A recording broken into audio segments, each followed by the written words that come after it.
درود پاک پڑھ لیں۔ اللہم صلی علی سیدنا و مولانا محمد وعلی آل سیدنا و مولانا محمد وبارک وسلم صلو علیہ۔ الحمدللہ رب العالمین وبک نستعین والصلاة والسلام علی سید الانبیاء والمرسلین محمد وآلہ واصحابہ اجمعین۔ اعوذ باللہ من الشیطان الرجیم، بسم اللہ الرحمن الرحیم۔ یا ایہا الذین آمنوا کتب علیکم الصیام کما کتب علی الذین من قبلکم لعلکم تتقون۔ وقال نبینا ورسولنا صلی اللہ تعالی علیہ وسلم، من صام رمضان ایمانا و احتسابا غفر له ما تقدم من ذنبه او کما قال نبینا ورسولنا صلی اللہ تعالی علیہ وسلم۔ محترم و معزز بزرگوں، عزیزوں، دوستوں، بھائیوں، الحمدللہ رمضان المبارک کا یہ مبارک مہینہ ہے، اور رمضان المبارک کا یہ مبارک جمعہ، گزشتہ جمعے رمضان المبارک کی اہمیت پر آپ لوگوں کے سامنے گفتگو کی گئی تھی۔ بزرگوں، عزیزوں، دوستوں، بھائیوں، رمضان المبارک کی مبارک گھڑیاں اللہ رب العزت کسی بندے کو میسر کریں اور وہ اسے غنیمت جان کے اس ماہ مبارک میں اپنے آپ کو اللہ کا محبوب بندہ اگر نہ بنائے اور اللہ رب العزت کے دربار سے مغفرت کا پروانہ اگر نہ لے تو یہ بہت بڑی محرومی کی بات ہے، بہت بڑی محرومی کی بات ہے۔ رمضان کا مبارک مہینہ آتا ہی بندوں کی مغفرت کرانے کے لیے ہے۔ رمضان المبارک کی مبارک گھڑیوں میں اللہ کی رحمتیں بندوں کی طرف پوری طرف متوجہ ہو جاتی ہیں، ان کے اعمال کی کیفیت بڑھ جاتی ہے، ثواب کا درجہ بڑھ جاتا ہے، دعاؤں کی قبولیت بڑھ جاتی ہے۔ یہی وجہ ہے حضور اقدس صلی اللہ علیہ وسلم رمضان المبارک میں اتنی محنت کرتے عبادات میں کہ اتنی محنت دیگر 11 مہینے اللہ کے نبی صلی اللہ علیہ وسلم نہ فرماتے۔ فرمایا یجتہد فی رمضان ما لا یجتہد فی غیرہ۔ رمضان میں اللہ کے نبی صلی اللہ علیہ وسلم کی محنتیں اور قربانیاں دیگر 11 مہینوں کے مقابلے میں بہت زیادہ بڑھ جایا کرتی تھیں۔ شد میزر کے الفاظ آئے حدیث مبارکہ میں، اللہ کے نبی صلی اللہ علیہ وسلم کمر کس لیتے تھے۔ وَلَمْ يَأْتِ فِرَاشًا حَتَّى يَنْسَلِخ، حدیث میں ہے جب تک رمضان نہ گزرتا اللہ کے نبی صلی اللہ علیہ وسلم بستر پر نہ آتے۔ تو یہ رمضان کی قدردانی کرنا سکھایا میرے اور آپ کے نبی صلی اللہ علیہ وسلم نے ہمیں کہ رمضان کی قدردانی کرو۔ رمضان میرے بھائیوں، میرے عزیزوں، یہ قدردانوں کا مہینہ ہے، یہ ناقدروں کا مہینہ نہیں ہے، یہ قدردانوں کا مہینہ ہے۔ رمضان المبارک ان لوگوں کا مہینہ ہے جو اپنے آپ کو اللہ کی طرف متوجہ کرنے والے ہوں۔ اللہ کے نبی حضرت جناب محمد الرسول اللہ صلی اللہ علیہ وسلم نے روزے داروں کے فضائل کو بیان کرتے ہوئے فرمایا، نوم الصائم عبادہ، روزے دار کا سونا بھی عبادت ہے۔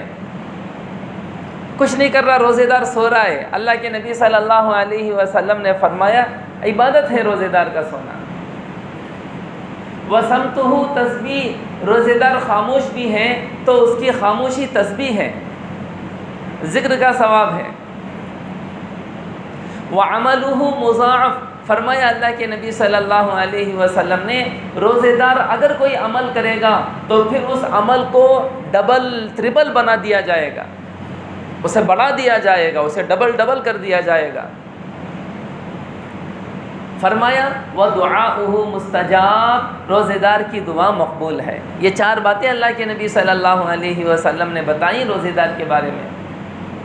نوم الصائم عبادہ وصمتہ تسبیح وعملہ مضاعف ودعاؤہ مستجاب۔ میرے بھائیوں، میرے عزیزوں، میرے بزرگوں، رمضان کا مبارک مہینہ ملے، اور اس رمضان کے مبارک مہینے میں اگر ہمارا وقت غفلتوں میں گزر جائے تو ہم سے بڑا محروم کون ہوگا بتاؤ؟ ایک ایک لمحہ، اس کا ایک ایک سیکنڈ، اس کا ایک ایک منٹ اللہ کی رحمتوں کو اپنی طرف متوجہ کرانے کا ہے، اللہ کی رحمتوں سے فیضیاب ہونے کا ہے۔ اللہ ہمیں اس ماہ مبارک کی قدردانی کی توفیق عطا فرمائے۔ تو میرے بھائیوں، میرے عزیزوں، میرے بزرگوں، حضور اقدس حضرت جناب محمد الرسول اللہ صلی اللہ علیہ وسلم نے سینکڑوں فضائل بتائے روزے داروں کے، سینکڑوں فضائل۔ روزے دار کا جو روزہ ہے جہنم کی آگ سے ڈھال کا کام کرے گا۔ روزہ کل روز محشر انسان اور جہنم کے درمیان ڈھال بن کے آئے گا، بشرطے کہ یہ روزے کو بچائے، روزے کو محفوظ کرے۔ اور میرے بزرگ دوستوں، روزہ بچتا اور محفوظ ہوتا ہے گناہوں سے اپنے آپ کو بچانے سے۔ گناہوں سے اپنے آپ کو بچاؤ، روزہ بچ جائے گا۔ ورنہ میرے بھائیوں، میرے عزیزوں، اللہ کے نبی حضرت جناب محمد الرسول اللہ صلی اللہ علیہ وسلم نے فرمایا، حدیث مبارکہ کا خلاصہ، اللہ تم کو بھوکا اور پیاسا رکھنا اللہ کا مقصد نہیں ہے کہ تم بھوکے اور پیاسے رہو۔ ارے اللہ رب العزت تو چاہتے ہیں کہ اس روزے کے ذریعے ہمارے دلوں میں تقوی پیدا ہو جائے، اللہ کا ڈر پیدا ہو جائے، اللہ کا خوف پیدا ہو جائے، خوف و خشیت پیدا ہو جائے۔ یہ روزے کا مقصد ہے۔ یہ میرے بھائیوں، میرے عزیزوں، روزہ تو بس کہنے کو روزہ ہے، ورنہ اگر حساب لگایا جائے تو بعض مرتبہ ہم لوگ رمضان میں غیر رمضان سے زیادہ کھا جاتے ہیں، زیادہ پی جاتے ہیں۔ غیر رمضان میں اتنا کھاتے پیتے نہیں ہیں جتنا رمضان میں کھاتے پیتے ہیں۔ سحری کے عنوان سے زیادہ کھا لیتے ہیں کہ بھی دن بھر بھوکا رہنا ہے، دودھ خوب دبا کے کھاؤ۔ سحری میں خوب پی لیتے، بھی دن میں پانی کی پیاس لگی، خوب پانی ابھی پی لو، ابھی پی لو۔ دن بھر جتنا پانی پینا ہے سحری میں پانی پی لیتا ہوں میں۔ اور میرے بھائیوں، میرے عزیزوں، میرے بزرگوں، اللہ کی رحمتیں اور اللہ کی نوازشات اور اللہ کی انعامات دیکھو کہ بندہ سحری کر رہا ہے دن بھر بھوکا رہنے کے لیے، تقویت کے لیے، قوت کے لیے، لیکن اس کے سحری کرنے میں بھی اللہ رب العزت کی طرف سے انعامات ہیں اور ثواب ہیں اور رحمتوں اور برکتوں کے وعدے ہیں۔ اللہ کے نبی صلی اللہ علیہ وسلم نے فرمایا، تسحروا فإن فی السحور برکہ، سحری کیا کرو اس لیے کہ سحری میں برکت ہے۔ حضور اقدس حضرت جناب محمد الرسول اللہ صلی اللہ علیہ وسلم کی عادت شریفہ تھی، جب اللہ کے نبی صلی اللہ علیہ وسلم کسی کو سحری کے لیے بلاتے تو فرماتے، آؤ برکت والا کھانا کھا لو۔ دیکھو اللہ کے انعامات، دیکھو اللہ کی نوازشات، دیکھو۔ حضور اقدس حضرت جناب محمد الرسول اللہ صلی اللہ علیہ وسلم نے فرمایا، السحور کلھا برکہ، سحری پوری کی پوری برکت ہی برکت ہے، برکت ہی برکت ہے سحری میں۔ اور حضور اقدس صلی اللہ علیہ وسلم نے فرمایا، ان اللہ وملائکتہ یصلون علی المتسحرین، اللہ اور اللہ کے برگزیدہ فرشتے سحری کرنے والوں پر رحمتوں کی دعائیں کرتے ہیں، رحمتیں بھیجتے ہیں۔ ہم کھا رہے ہیں اپنی ضرورت کے لیے، ہم پی رہے ہیں اپنی تقویت کے لیے۔ بندہ کھاتا پیتا ہے تاکہ جسم میں طاقت رہے، صحت رہے، لیکن اس کے بدلے اللہ رب العزت کیا دے رہے ہیں؟ فرشتوں کی رحمت کی دعائیں دے رہے ہیں اور خود اس پر رحمتیں نازل کر رہے ہیں۔ جس کو اللہ کے نبی حضرت جناب محمد الرسول اللہ صلی اللہ علیہ وسلم نے فرمایا ان اللہ و ملائکتہ یصلون علی المتسحرین، سحری کرنے والوں پر اللہ بھی رحمتیں بھیجتے ہیں اور اللہ کے برگزیدہ فرشتے بھی ان پر رحمتیں بھیجتے ہیں۔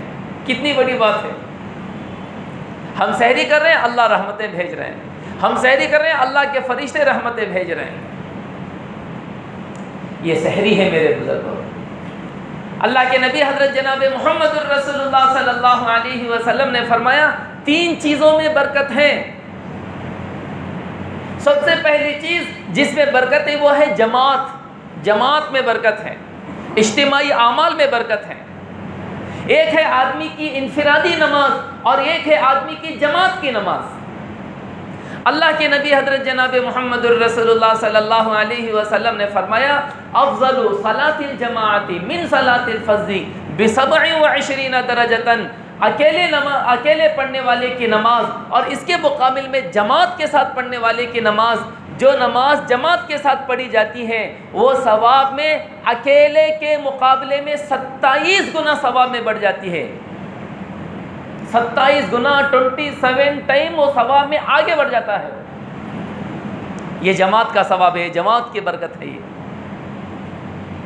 تو فرمایا 3 چیزوں میں برکت ہے۔ سب سے پہلے جماعت میں برکت ہے، اجتماعیت میں برکت ہے۔ مسلمانوں کی ایک جماعت مل کر اگر کوئی کام کرے تو اللہ اس میں برکت دیتے ہیں۔ انفرادیت میں وہ برکت نہیں ہوتی جو برکت جماعت میں ہوتی ہے۔ بعض لوگ گھروں میں انفرادی نماز پڑھنے کے عادی ہو جاتے ہیں۔ میرے بھائیوں، میرے عزیزوں، میرے بزرگوں، یہ بات آپ سن لیں، گھروں میں فرض نمازیں پڑھنا یہ برکت نہیں ہے، یہ زحمت ہے، یہ نحوست ہے۔ یہ آدمی نماز گھر میں پڑھ کے کیا سمجھتا ہے؟ میں تو نمازی ہوں سمجھتا ہے۔ گھر میں نماز پڑھنا مردوں کے لیے میرے بھائیوں، میرے عزیزوں، نحوست ہے، نحوست کہ مسجد کی جماعت کو چھوڑ کے گھر میں نماز پڑھ رہا ہے۔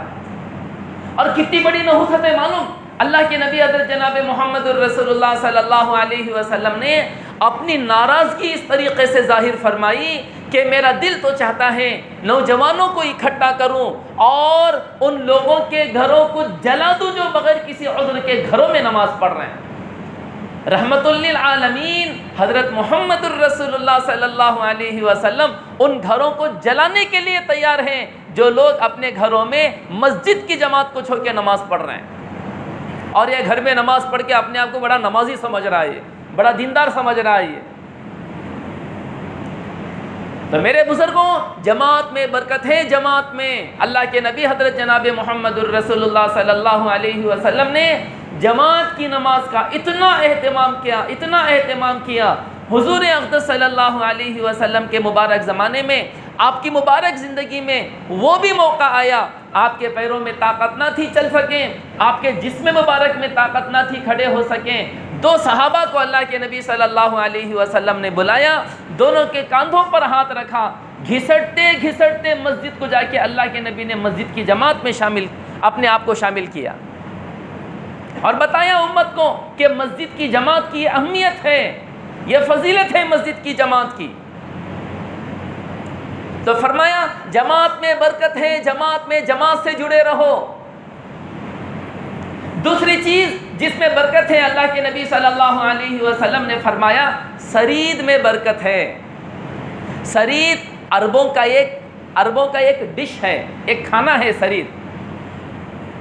روٹیوں کو شوربے میں ملا دیا جاتا تھا اور اس سے جو کھانا تیار ہوتا تھا اس کو سرید کہا جاتا تھا۔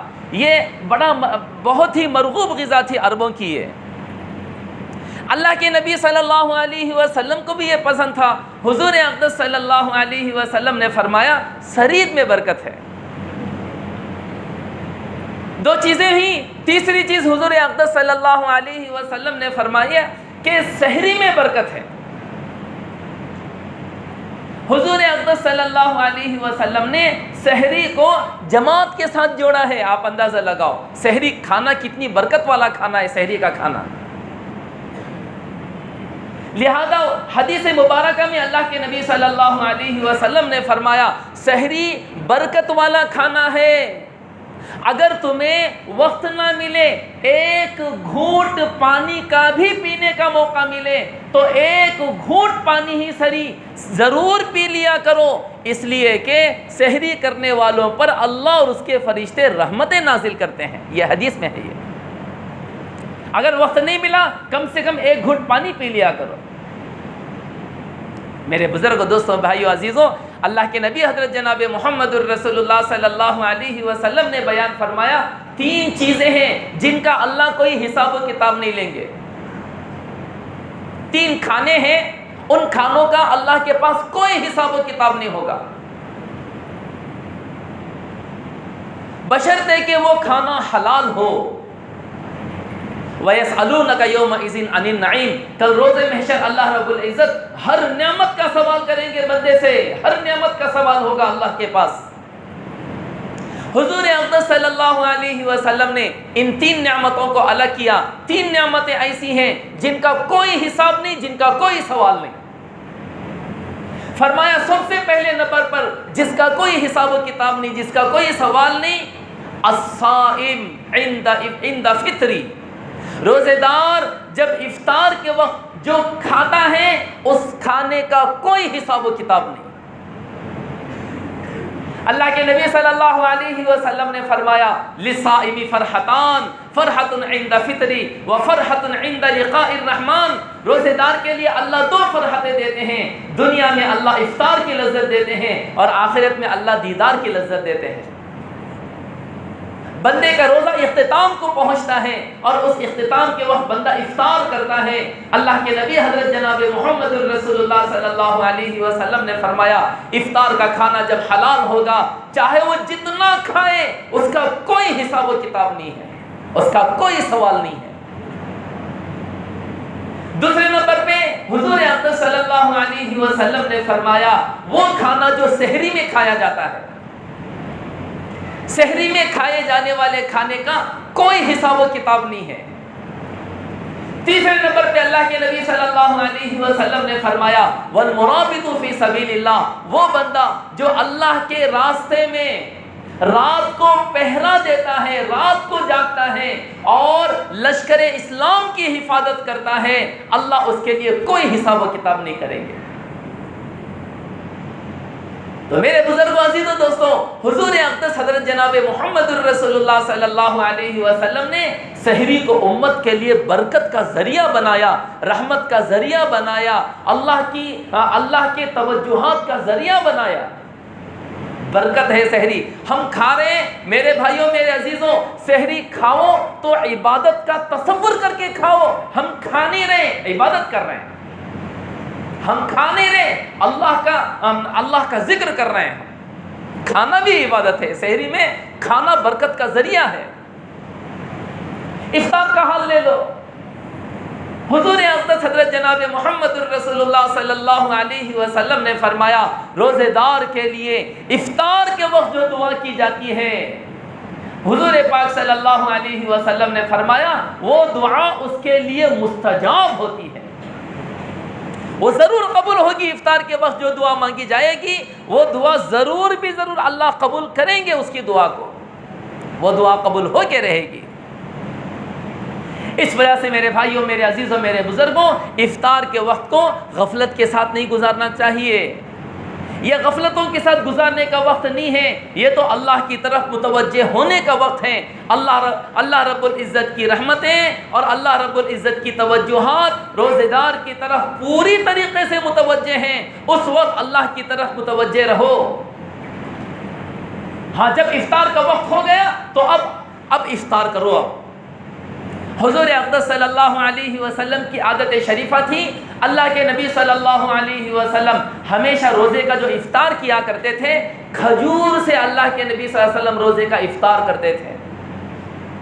صحابہ فرماتے ہیں حضور پاک صلی اللہ علیہ وسلم افطار میں 3 کھجوروں کے کھانے کو پسند کرتے تھے، اور یہاں حضور پاک صلی اللہ علیہ وسلم نے یہ بھی فرمایا اگر تمہیں افطار کے وقت کھجور نہ ملے تو پانی سے افطار کر لو۔ اور میرے بزرگوں، میں ایک بات اور ایک بتا دیتا ہوں، جس کو حضور اقدس حضرت جناب محمد الرسول اللہ صلی اللہ علیہ وسلم نے پسند فرمائی۔ اللہ کے نبی صلی اللہ علیہ وسلم افطار کے وقت پکی ہوئی چیزوں کے کھانے کو پسند نہیں کرتے، ایسی چیزوں کے کھانے کو پسند کرتے جسے آگ نہ لگی ہو، جسے پکایا نہ گیا ہو، جو نیچرل چیزیں ہیں، کھجور ہے، فروٹس ہے، دودھ ہے، جسے آگ نہ لگی ہو۔ حضور اقدس صلی اللہ علیہ وسلم ان چیزوں سے افطار کیا کرتے تھے۔ اب ہمارے معاشرے میں کیا ہو گیا، کھجور کی جگہ انہیں سموسہ لے لیا ہے۔ کھجور رندے نہیں رندے دسترخوان میں، سموسہ تو رہنا چاہیے۔ سموسہ نہیں تو وہ افطار پارٹیز کیا ہو؟ سموسے کے بغیر کیسے افطار ہوگا بھائی؟ سموسے کے بغیر افطار کر لیے، ارے روزہ ہوا کہ نہیں ہوا کہ ہمارا؟ میرے بھائیوں، میرے عزیزوں، میرے بزرگوں، اللہ کے نبی صلی اللہ علیہ وسلم کی عادت شریفہ تو یہ تھی، حضور اقدس صلی اللہ علیہ وسلم کھجور سے افطار کرتے۔ فرمایا کھجور نہ ملے چوہاروں سے افطار کر لو، اگر تمہیں چوہارے بھی نہ ملے تو پھر پانی سے افطار کر لو۔ ہاں، پانی اللہ کی عظیم نعمت ہے، پانی انسان کو اللہ نے ہر وقت میسر کیا ہے، پانی سے افطار کر لو، پھر جو چاہے کھانا ہے کھاتے رہو پھر، لیکن افطار کھجور سے ہونی چاہیے۔ حضور اقدس حضرت جناب محمد الرسول اللہ صلی اللہ علیہ وسلم نے دعائیں سکھائی۔ افطار کے وقت کی دعا اللہ کے نبی صلی اللہ علیہ وسلم نے سکھائی، اللہم لکا صمت وعلی رزقک افطرت۔ روایات میں حضور پاک صلی اللہ علیہ وسلم نے یہ دعا سکھائی، جب افطار ہو جائے حضور پاک صلی اللہ علیہ وسلم نے دعا سکھائی، ذہب الظم وابتلت العروق ثبت الاجر انشاءاللہ۔ یہ دعا مانگنا ہے افطار کے وقت، اللہ کے نبی نے یہ دعا سکھائی امت کو، یہ دعا مانگو اللہ سے۔ ذہب الظم وابتلت العروق، ارے پیاس ختم ہو گئی، پیاس جاتی رہی، رگیں بھیگ گئیں، ثبت الاجر انشاءاللہ، اور اللہ کے دربار میں روزے کا اجر ثابت ہو گیا، اللہ روزے کا بدلہ دیں گے ہمیں۔ تو میرے بزرگوں، عزیزوں، دوستوں، روزے دار کا ہر عمل عبادت ہے، ہر عمل عبادت ہے۔ روزے دار سو رہا ہے، اللہ کے نبی نے فرمایا نوم الصائم عبادت ہے وہ۔ روزے دار خاموش ہے، اللہ کے نبی صلی اللہ علیہ وسلم نے فرمایا صمتہ تسبیح، اس کی خاموشی تسبیح ہے۔ وعملہ مضاف، اگر وہ کوئی عمل کر رہا ہے اس عمل کا بدلہ اللہ اسے ڈبل ڈبل بڑا بڑا کے دیں گے۔ ودعاؤہ مستجاب، اس کی دعائیں مقبول ہیں۔ اور میرے بزرگوں، عزیزوں، دوستوں، حضور اقدس صلی اللہ علیہ وسلم نے 3 لوگوں کا تذکرہ کیا، ان لوگوں کی دعائیں اللہ کبھی رد نہیں کرتے، کبھی رد نہیں ہوتی ان کی دعائیں۔ ان 3 لوگوں کا تذکرہ کرتے ہوئے حضور اقدس حضرت جناب محمد الرسول اللہ صلی اللہ علیہ وسلم نے فرمایا، سب سے پہلے روزے دار کی دعا جب وہ افطار کے وقت دعا کرتا ہے اس کی دعا کبھی مردود نہیں ہوتی۔ دوسرے، امام عادل کی دعا جب وہ دعا کرتا ہے اس کی دعا کبھی رد نہیں ہوتی۔ حق پسند، انصاف پسند بادشاہ جس کو امام عادل کہا گیا، اس کی دعا کبھی رد نہیں ہوتی۔ تیسرے نمبر پہ اللہ کے نبی صلی اللہ علیہ وسلم نے فرمایا دعوت المظلوم، مظلوم کی دعا۔ حضور پاک صلی اللہ علیہ وسلم نے فرمایا یرفع اللہ فوق الغمام ویفتح له ابواب السماء۔ حضور پاک صلی اللہ علیہ وسلم نے فرمایا جب مظلوم اللہ کے سامنے ہاتھ اٹھاتا ہے اللہ اس کی دعا کو آسمانوں میں اٹھا لیتے ہیں، آسمانوں کے دروازے اس کے لیے کھول دیتے ہیں اور اللہ اس کی دعا کو ضرور قبول کرتے ہیں، اگرچہ کہ حکمتاً مصلحتاً چند دنوں کے بعد اس کا اثر ظاہر کیوں نہ ہو، لیکن دعا ضرور اللہ قبول کرتے ہیں۔ تو ان تینوں کو اللہ کے نبی صلی اللہ علیہ وسلم نے ایک حدیث میں بیان کیا، روزے دار کی دعا افطار کے وقت ضرور قبول ہوتی ہے، امام عادل کی دعا ضرور قبول ہوتی ہے، مظلوم کی دعا ضرور قبول ہوتی ہے۔ اب ہم کیا کر رہے ہیں افطار کے وقت؟ اب افطار کا جو ہمارا وقت ہے بچا کچا وہ بازاروں میں گزر رہا ہے ہمارا وقت، کوئی سموسے خرید رہا ہے، کوئی جلیبیاں خرید رہا ہے، کوئی پکوڑے خرید رہا ہے، کوئی بھجیاں خرید رہا ہے، کوئی مرچیاں خرید رہا ہے، پتہ نہیں کیا کیا خرید رہے ہیں۔ قیمتی وقت ہے نا ہمارا، یہ بھجیاں پکوڑے سموسے خریدنے میں ضائع ہو جا رہا ہے۔ میرے بھائیوں، میرے عزیزوں، میرے بزرگوں، خریدنا ہے خریدو، عصر کے بعد فوراً خرید لو، لیکن افطاری سے پہلے بیٹھ جاؤ یکسو ہو کے، گھروں کی مسورات کو بٹھاؤ، بچوں کو بٹھاؤ اور اللہ کی طرف متوجہ ہو جاؤ۔ اللہ کی رحمتیں بندوں کی طرف متوجہ ہیں۔ اب کتنا لوٹنا ہے لوٹو اللہ کے خزانے سے، کتنا لینا ہے لو اب اللہ کے خزانے سے۔ یہ لینے کا وقت ہے، یہ لینے کا وقت ہے، یہ غفلت کا وقت نہیں ہے یہ۔ تو میرے حال میرے بھائیوں، میرے عزیزوں، یہ سحری اور افطاری کی برکتیں ہیں روزے دار کے لیے۔ سحری کی یہ برکتیں ہیں، افطاری کی یہ برکتیں ہیں۔ اللہ رب العزت رمضان المبارک کے اس مبارک مہینے میں روزوں کی برکتیں ہمیں عطا فرمائے، سحر کی برکتیں ہمیں عطا فرمائے، افطار کی برکتیں ہمیں عطا فرمائے۔ میرے بھائیوں، سحری کھا رہے ہو تو کھانا سمجھ کے مت کھاؤ، عبادت سمجھ کے کھاؤ۔ افطاری کر رہے ہیں، افطاری سمجھ کے مت کرو، عبادت سمجھ کے کرو۔ اب میرے بزرگوں، رمضان المبارک کا دیکھو ماشاءاللہ یہ مبارک مہینہ چل رہا ہے۔ رمضان المبارک میں کرنے کے یہ کام ہیں۔ رمضان المبارک میں حضور اقدس حضرت جناب محمد الرسول اللہ صلی اللہ علیہ وسلم نے جو کام بڑی ہی پابندی کے ساتھ، بڑے ہی استقامت کے ساتھ اور بڑے ہی مداومت کے ساتھ جو کام اللہ کے نبی صلی اللہ علیہ وسلم نے اپنی پوری حیات مبارکہ میں بڑے ہی استقامت کے ساتھ کیا، وہ ہے رمضان کے آخری عشرے کا اعتکاف۔ میرے بھائیوں، میرے عزیزوں، میرے بزرگوں، رمضان کے آخری عشرے کا جو اعتکاف ہے، حضرات صحابہ اکرام رضوان اللہ علیہم اجمعین نے حضور اقدس صلی اللہ علیہ وسلم کے بارے میں فرمایا، کان یعتکف رمضان فی العشر الاواخر حتی یتوفاہ اللہ۔ حضور اقدس صلی اللہ علیہ وسلم جب تک باحیات تھے، اللہ کے نبی صلی اللہ علیہ وسلم نے اپنے وفات تک بڑے ہی پابندی سے رمضان کے آخری عشرے کا اعتکاف کیا ہے۔ کبھی ناغہ نہیں کیا حضور نے رمضان کے آخری عشرے کا اعتکاف، کبھی ناغہ نہیں کیا، بڑے ہی پابندی سے اعتکاف کیا کہ ایک رمضان میں حضور اقدس صلی اللہ علیہ وسلم کا اعتکاف ناغہ ہو گیا تھا، تو آئندہ سال اس کی قضا میں اللہ کے نبی نے 20 دنوں کا اعتکاف کیا۔ ایک روایت میں اللہ کے نبی صلی اللہ علیہ وسلم نے اپنی حیات مبارکہ میں پورے ایک مہینے کا اعتکاف کیا۔ اعتکاف میرے بزرگوں، دوستوں، بھائیوں، عزیزوں، سنت اعتکاف یہ وہ عمل ہے پورے سال میں اگر کوئی اعتکاف کی سنت کو زندہ کرنا چاہے، صرف اور صرف رمضان کے آخری عشرے ہی میں سنت اعتکاف ہوتا ہے، بقیہ سال کے 11 مہینے کبھی اعتکاف ہوتا ہی نہیں ہے سنت والا۔ 11 مہینے میں یا تو آپ کو نفلی اعتکاف ملے گا یا تو واجبی اعتکاف ملے گا، سنت اعتکاف صرف اور صرف رمضان کے آخری عشرے میں ملے گا۔ اس رمضان کا اعتکاف اگر ہمارا مس ہو گیا، اگر آپ اس سنت کو زندہ کرنا چاہیں تو پھر 1 سال آپ کو انتظار کرنا پڑے گا۔ اعتکاف کی مثال کیسی ہے معلوم؟ یہ حج کی طرح ہے اعتکاف کی مثال۔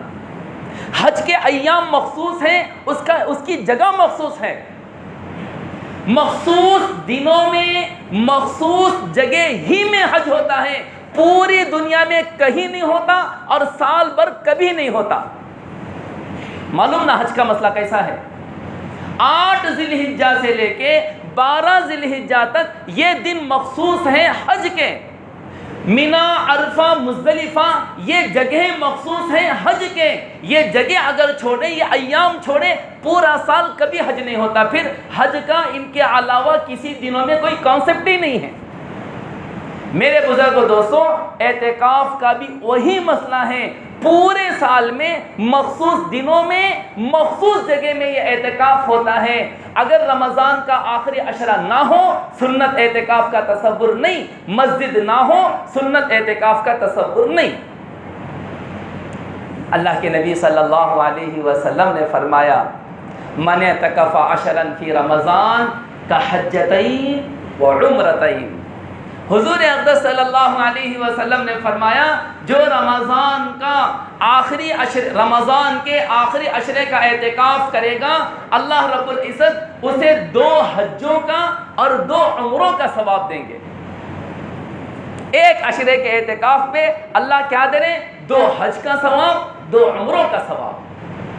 حضور اقدس صلی صلی اللہ علیہ وسلم نے فرمایا من اعتکف یوما، ایک دن کا اعتکاف کر لے، صرف ایک دن کا اعتکاف، ابتغاء وجہ اللہ، اللہ کو راضی کرنے کی نیت سے، ابعد بینہ وبین النار ثلاث خنادق، حضور پاک صلی اللہ علیہ وسلم نے فرمایا کہ ایک دن کا اعتکاف کرے گا تو اللہ اس کے اور جہنم کے درمیان 3 خندقیں کھودیں گے، اور ایک ایک خندق کی مسافت اللہ کے نبی صلی اللہ علیہ وسلم نے بیان فرمائی، ایک خندق کی مسافت زمین اور آسمان کے درمیان جتنی لمبائی اور چوڑائی ہے، ایک خندق کی لمبائی چوڑائی اتنی ہوگی، اللہ جہنم سے اتنا دور کر دیں گے اسے۔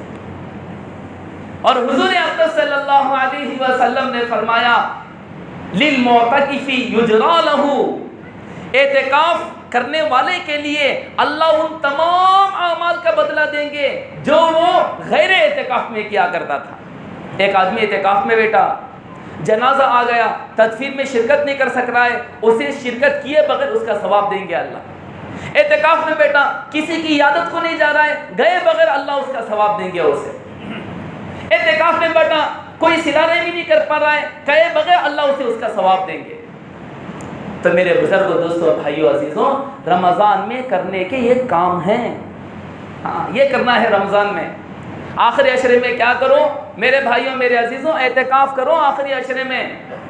تاخراتوں کے عنوان سے ہمارے نوجوان جو اسلام کی ایک غلط شکل لوگوں کو پیش کر رہے ہیں، جا کے دیکھو تاخراتوں کے نام سے مسجدوں میں بیانات ہوتے ہیں، بیٹھنے والے 30 40 50 کا مجمع ہوتا ہے، نوجوان کا پھر رہے ہیں، گھوم رہے ہیں، گلیوں میں پھر رہے ہیں، بازاروں میں پھر رہے ہیں، چوراہے میں پھر رہے ہیں، وقت گزار رہے ہیں، ٹائم پاس کر رہے ہیں، اس کا شیشہ پھوڑے، اس کی گاڑی پنچر کرے، اسے تکلیف دیے، اسے تکلیف دیے۔ ارے ہم اسلام کی کیا شکل پیش کر رہے ہیں؟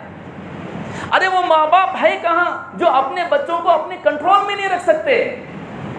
ارے اپنے بچوں کو اپنے کنٹرول میں رکھو۔ ان نوجوان بچوں کی وجہ سے اور ان بے لگام گھوڑوں کی وجہ سے اسلام کی کتنی غلط شکل اور صورت لوگوں کے سامنے پیش ہو رہی ہے۔ اپنے بچوں کو اپنے کنٹرول میں رکھو بھائی۔ دیکھو بچے کیا کر رہے ہیں، ہمارے کہاں جا رہے ہیں۔ نام ہے تاخراتوں کا اور اس کے بدلے کیا ہو رہا ہے؟ مسجد میں کتنے لوگ اعمال کر رہے ہیں، مسجد میں کتنے لوگ نمازوں میں ہیں، مسجد میں کتنے لوگ بیانات میں ہیں، اور کتنا مجمع باہر ہمارا آوارہ گردی کر رہا ہے۔ دیکھو ہمارے مجمع، ہمارے معاشرے کا حال دیکھو کیا ہو رہا ہے۔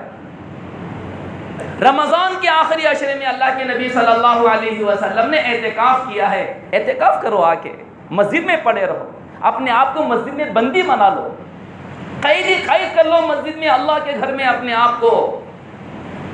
اللہ کے نبی حضرت جناب محمد رسول اللہ صلی اللہ علیہ وسلم نے فرمایا اعتکاف کی برکت سے اللہ رب العزت اس کو گناہوں سے بچا لیتے ہیں، معاصی سے بچا لیتے ہیں، نافرمانی سے بچا لیتے ہیں۔ تو میرے بزرگوں، آخری عشرے میں کرنے کا یہ کام ہے۔ آئندہ جمعہ، یہ جمعہ ہے نا، آئندہ جمعہ گزرنے کے بعد جو مغرب کی نماز کا وقت ہوگا، مغرب کی نماز کے وقت سے پہلے اعتکاف کی نیت کرنے والے مسجد کے حدود میں آ جانا چاہیے۔ جو سنت اعتکاف کا ارادہ کرتے ہیں وہ سنت اعتکاف کرنے والے سورج غروب ہونے سے پہلے آئندہ جمعہ کا سورج غروب ہونے سے پہلے مسجد کے حدود میں آ گئے تو انشاءاللہ ان کا سنت اعتکاف شروع ہو جائے گا۔ تو میرے بزرگ دوستوں، ماشاءاللہ اللہ کے نبی صلی اللہ علیہ وسلم نے اپنی پوری زندگی میں بغیر ناغہ کے اس سنت کے اعتکاف کو زندہ کیا ہے۔ ارے ارادہ کرو کم سے کم زندگی میں 1-2 مرتبہ ہی صحیح حضور کی سنت کو ہم زندہ کریں گے انشاءاللہ۔ ہاں، مسجد کے ماحول میں رہ کے اللہ کو منائیں گے، اللہ کی رحمت کو متوجہ کریں گے، اپنی مغفرت کے فیصلے کرائیں گے انشاءاللہ۔ اللہ رب العزت سے دعا ہے اللہ جل شانہ کہنے سننے سے زیادہ عمل کی توفیق عطا فرمائے۔ بھئی دیکھو ماشاءاللہ بہت سارے مساجد اور مدارس والے آئے ہیں، کوئی سفیر اعلان نہیں کرے گا، جاتے ہوئے سب کا تعاون فرمائے، اللہ عمل کی توفیق عطا فرمائے۔ جی دو سوال، پہلا سوال آپ شریف بولے، شریف جی تو وہ ہمارے یہ رہتے ہیں نا، وہ سکینہ کھاتے نا وہی آتے ہیں کیا وہ